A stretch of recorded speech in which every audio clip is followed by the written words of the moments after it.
Most of you are familiar with working in right triangles using Pythagorean theorem, right? But in order for us to use Pythagorean theorem, you have to have two of the sides. We only have one, but we do have an extra angle. Okay, so the first piece here that's easiest to find is going to be angle B, right? Because the acute angles in a right triangle always add up to 90 degrees. So what is angle B going to equal? Yeah, just 90 minus 72 or 18. So I know this angle first. Next, let's say I want to find angle, or this side A. What you have to do is you have to choose information from the problem, and because we now have either angle, you can pick either one, but I'm just going to go ahead and pick the one that was given. With respect to the given angle, A is opposite that. I have my side B, which is adjacent to that. So which trig ratio relates opposite and adjacent?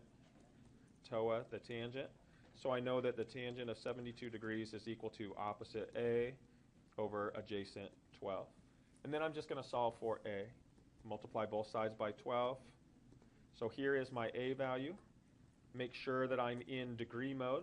I'm in radian mode here, so I need to change this. And then when I take my calculation, 12 times the tan of 72, I'll put a decimal so my answer is displayed as a decimal. And I get approximately 36.93.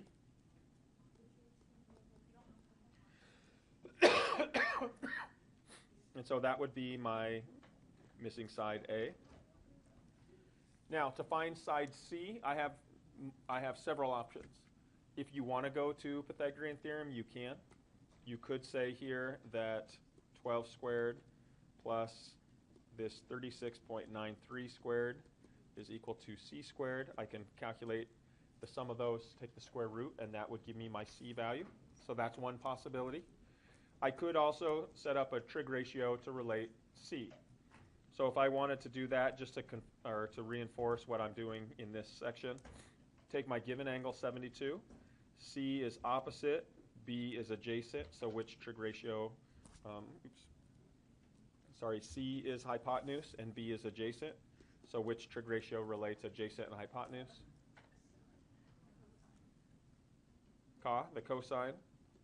So the cosine of 72 degrees is equal to adjacent 12 over hypotenuse C.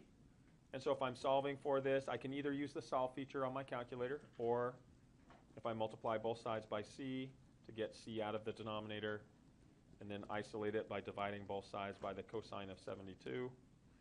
This is going to be my calculated value, 12 divided by the cosine of 72.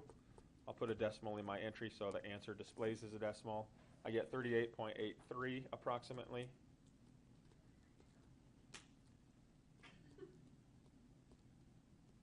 Now, when I look at this, there's a couple things that need to be consistent here in order for this to work. Your hypotenuse needs to be the longest side. Is that true here? Yeah, so that's consistent. And then the sum of the two shorter sides have to be greater than the longer side. Also consistent. The smallest side has to be opposite the shortest angle. Also consistent.